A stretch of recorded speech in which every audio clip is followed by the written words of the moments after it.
Hey, folks, how's everybody doing out there? What up? What up? We're doing good, right? We're great. Great.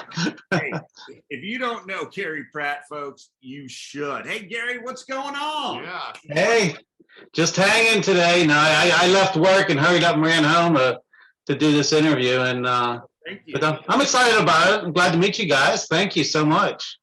Definitely, definitely. So I kind of got to get right into this. One of my favorite artists as a kid was Crystal Gale. Okay. Opened for her. Right? Yes, I did open for her. It's been a while, but I opened up for her. Actually, when I was a kid, I opened up for her. So she treated me really good. I mean, I was a little kid, you know, but she was awesome. How old were you then? You said you were a kid. How old were you? I was probably about 15, 16. Opening for Crystal Gale at 15, 16 years old. That's pretty phenomenal. Yeah, it was awesome. I've opened up for quite a lot of people, you know, some of the older stars, but you know, some are nicer than others, but Right. Like usual. It happens. Definitely. So the reason why I bring up Crystal Gale is because she was like my first big crush as a young kid, and that long hair. I mean, was it as phenomenal yeah. up close as it was as seeing it on TV? Yeah, this far from the ground, you know, a Oh, couple inches. oh, Yeah. my I don't think she still has that now. I don't think so. Yeah, definitely. Now I had to ask that because, you know, she was my crush, but we got you coming out. You're doing some great things with your music. You just brought an album out in regards to kind of a memorial to your brother. Yeah. That's you know, sorry to hear about what happened, but let's talk a little bit about that. Okay. Yeah. Lost him about 3.5 years ago, and it was unexpected. He was actually redoing a house, and he was staying at my parents' house, so he was sleeping there, but he had a heart attack. He died in his sleep. Wow. I mean, and so my parents found him. So it's really difficult on our whole family because we're pretty close. You know, doing this album, I wanted to do something for him in remembrance. And when I started doing the album, it just hit me. I should, you know, maybe I'll dedicate it to him. And, you know, I think it was God-given because the way the songs came in and I wrote, and I actually wasn't happy with the way, I liked all the songs we were doing, Right. but it didn't make sense. I didn't want his name just to be on the album cover. I wanted it to be something about life or something that dealt with him or our family or me. It had to have some kind of connection. So I just didn't want it to be like, you know, they put a name on a book and it has nothing to do with that person. I wanted it to be something about life and what he experienced and what I experienced. And it wasn't making sense until the last song came in. My producer, Brian Cole, he brought this one song in, and it actually was what brought the whole album together. The song is called Something Worth Remembering. And so I was listening to all these songs. I didn't know what order it was going to be in. I didn't know if it was making sense to dedicate it to him. And then when my producer brought this song in, that was actually written by Tony Arata, who wrote The Dance for Garth Brooks. Oh, Right. right. Yeah. And I've been Later. Okay, Yeah. cool. I've been listening to Tony for a while. He has a great voice too. You guys ought to check him out just to listen to his voice. And Garth Brooks is an idol. You know, I've listened to him and some influences from him. But when my producer brought this album into me, or this song into me, it like turned a light on it. I knew exactly what song was going to be first on the album, sort of what how they were going to be numbered and, you know, put in order. And I knew what song was going to be last. And I knew what song was going to be the title song for the album. And it's Something Worth Remembering. I mean, the album came together like it's a life story from the beginning to the end. It's a whole journey from good times, bad times, making mistakes, you know, believing in God. And it's things that we all experience through life. And it just came out perfect to dedicate it to him. And we miss him dearly. And we talk about him dearly. My parents actually work I own another company that my parents work for. And we're basically all three together all the time. So we talk about him a lot. But they've seen the whole process of the album coming together, because I'd go and do something at the studio, bring it back. We'd be listening to it as we were working and stuff. And I think it actually helped with our morning process. Yeah. You know, it just helped us get through it a little bit easier. Not that it's easy at all, because it's not. And but I'm really proud of it. And you know, I really think that you know, God has a way of working in my life. Yeah. And putting things there and give me the funds to get this album out there. And you know, it's just it's been a wonderful experience, and I'm liking the ride. I just won an award for Songwriter of the Year with the Singer-Songwriter International National Singer-Songwriters Association, and that was something I've always wanted to do, was win an award and walk up on stage, you know, be able to do an acceptance speech. However, they didn't have a real ceremony because of the pandemic still.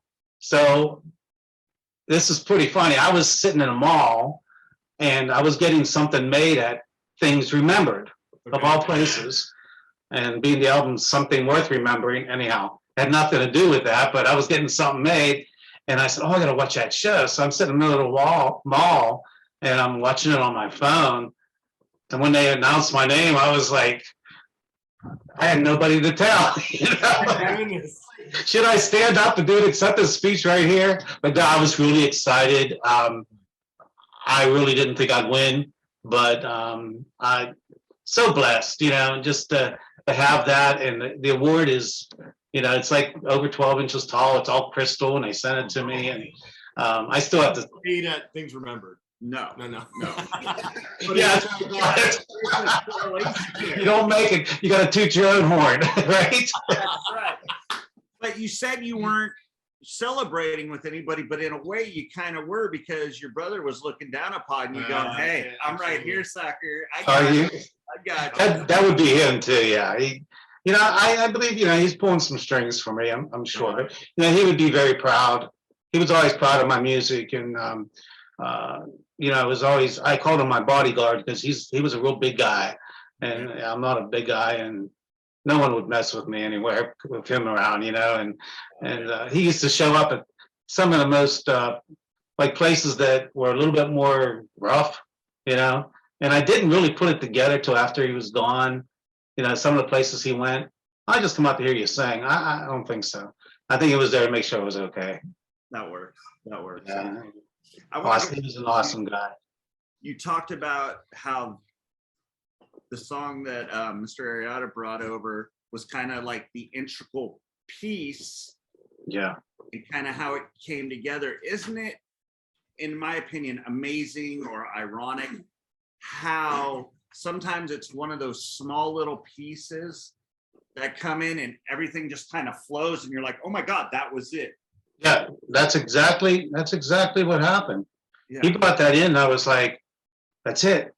Now, you know, the whole thing makes sense, you know, and it just, I don't know. And then when Tony said we could record it, you know, and I was like, let's do it. Let's do it right now before he changes his mind, you know? Right? Yeah.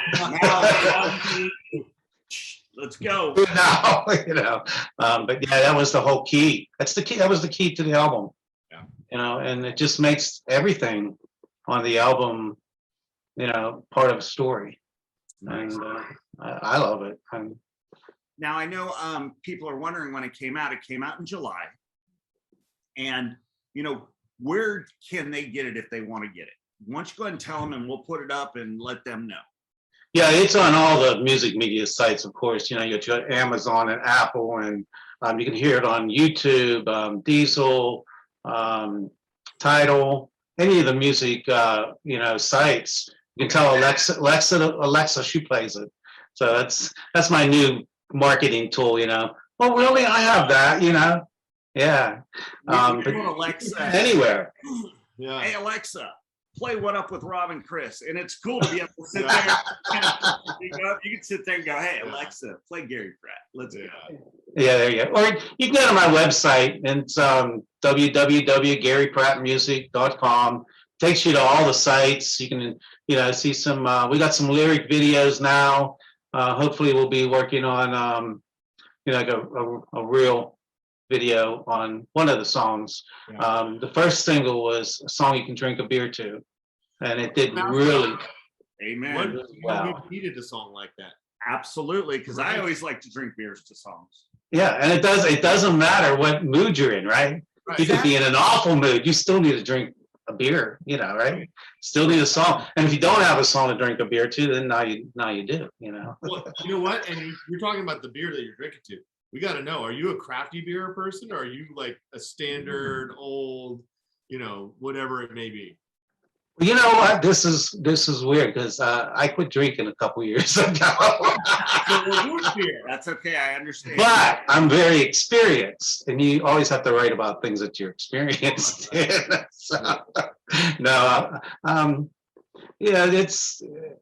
try to promote some of the local breweries around. I just think keeping it local is a cool idea, and I sent this song out to all the local breweries and say, this is a song that, get me in there, and because some of them are pretty large around here in the Pittsburgh area. Yeah. And we've had some opportunities there. Now, my understanding is you are in the Pittsburgh area right now. Is that correct? Correct. Yeah. So yeah, definitely a lot of beer drinkers. Great music scene going on. Yeah. Really. Yeah, it is. It's awesome right now. It's really grown. I mean, there is music everywhere. Yeah. It's really cool to see and hear, because we've been, really connecting with a lot of musicians, and Pittsburgh's been like the hottest thing of people that are really out there and playing non-auto-tune, not, what I mean, like real musicians coming back, which is what we want, and what we really need. There's so much talent around here. So much talent. A friend of mine, Andy Davis, and myself actually are both up for the Josie Music Awards coming up next weekend. Nice. In Pigeon Forge, and I'm also up for the Hollywood Music Media Awards for that single, A Song You Can Drink a Beer To. Right. So, like I said, that was our first single, and people loved it. It was #1 iTunes in South Africa. I have a station in Nashville that's playing it all the time, and they also have sister radio stations in New York, Los Angeles, and Las Vegas that are playing it. Yeah. And getting ready to release the second single from the album, be in October 8th. So. Great. Let me go back and talk about how this album was for your brother and how cathartic it was for your family. What's the response that you've been getting from the fans? Are they connecting to that as well? Yeah, because especially when I do that song, I explain the whole album when I'm out and what each song means to me, and how I want to try to help people. And we all make mistakes, and we have to overcome them, and we all can overcome them. But when I do that last song, a song which Tony Arata wrote, Something Worth Remembering, I mean, sometimes you can hear a pin drop, and there is no other feeling. Yeah, what better feeling could a singer or a songwriter have than when you have a big crowd of people and it's actually quiet, and they're standing there or sitting there and listening, and then there's that moment right after the song when you're done. I'm getting chills right now. I'm listening to you right now. I'm like, wow. There's that moment that you can't explain. It's just absolutely quiet, and then the crowd starts, applauding. And I've had so many people come up to me and said, they were crying during that song. And I don't want to make people cry, but the thing is, I want to make people feel, and it reminds them of people that they've lost, Right. I want to take that question a step further. Yeah. for you playing that song, where was your most memorable moment playing that song? I would have to say it's the first time I sang it out. Yeah. And it was a small club, Twin Oaks Lounge in White Oak, near Pittsburgh. Okay. And that was the first time I did it just with acoustic, and it was just so quiet, and I just sang, and I could just feel the people watching and listening. And that first experience, I think, would be, it doesn't matter how big a crowd it might have been, that was the one that always pops in my mind. You know, that takes me to a question I usually like to ask, but I want to take it to a deeper point, is I always ask, you know, we're big into sports and we understand that athletes get into zones. And we've definitely found through our show that musicians get that same zone, right? And so in your, because you have some stuff that's really fun and enjoyable that people are involved in, and then you take it to an emotional song like this, how does the zones change for you as you play? How does it change what? Like, so like a basketball player, Michael Jordan always talked about, he get in a zone, he didn't hear the crowd, things just happened for him. It was just, you were just there and he could create. And as a musician, do you find yourself that get into a zone, that you just get into this space that it's kind of this eerie space where you're euphoric almost? And it's interesting that song kind of led to the thought that you do, but there are different types of zones that you get when you play. Oh yeah, I mean, I like to mix it up. Of course, I don't want everything to be so serious. Right. But each song has their own personality that I feel. Okay.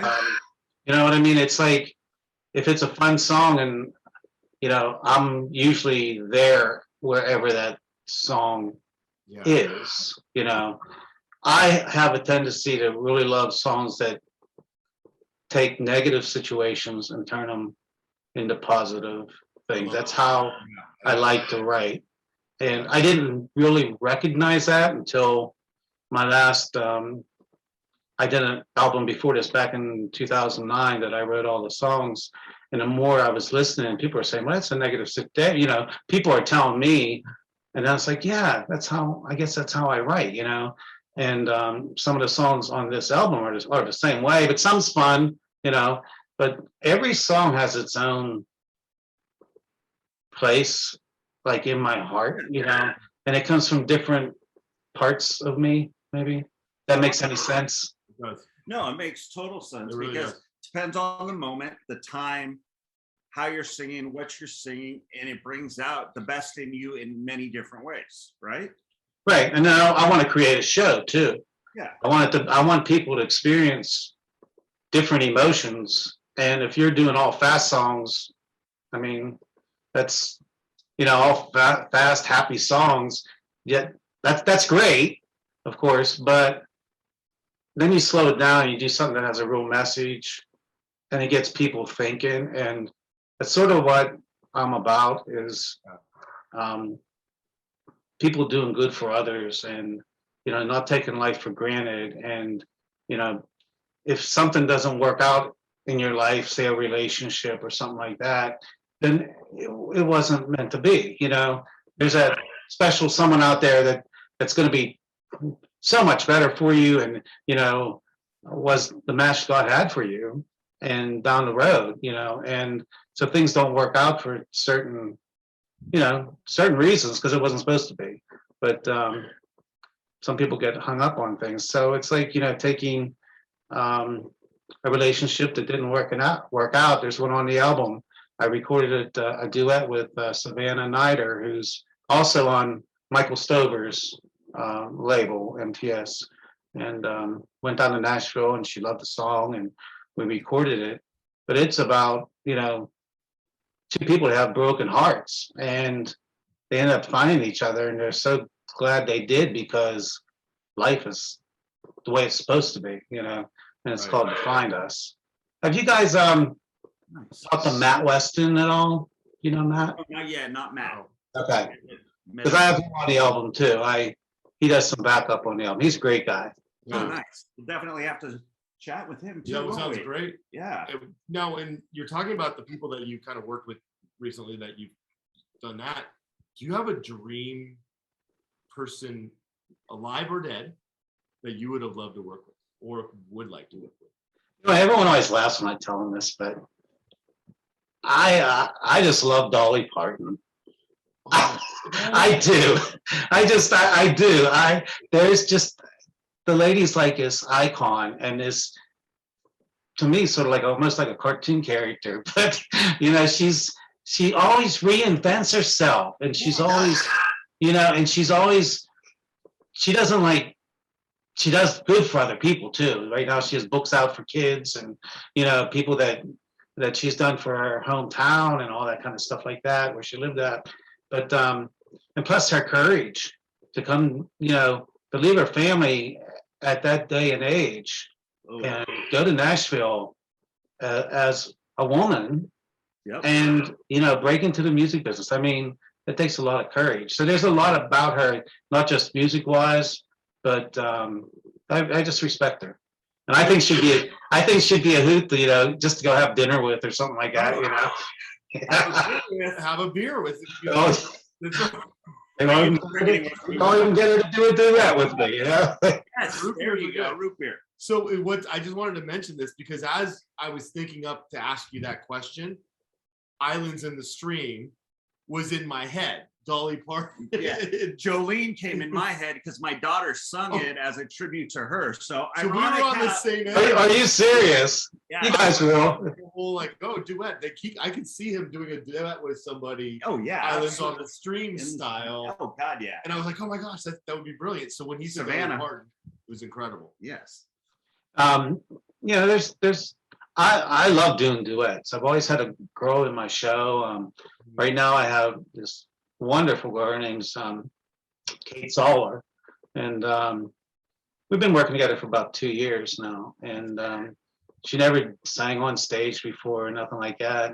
But she is a minister of music at a couple different churches, so it's working out really well. And she's really loosening up now and having fun on stage, and just an awesome person. I love working with her, and I've always loved doing duets. So I had to at least have one duet on my album, and that's where Savannah came in. So. I like it. I like it. Well, you got Anchor for Spotify done? Yes, I do. We do. We're Hey, good. so we have a sponsor, and we love to give them a shout out. Anchor by Spotify. Yep. Thank you, like always. We greatly appreciate you. Yep. And everybody out there, thank you so much, Gary, especially you. We want to, we want to know, like maybe a few months down the road, give us a call. Maybe we can have a little more fun. Okay. Those awards you won, like 96, 97 of Exactly. them, you know, we definitely.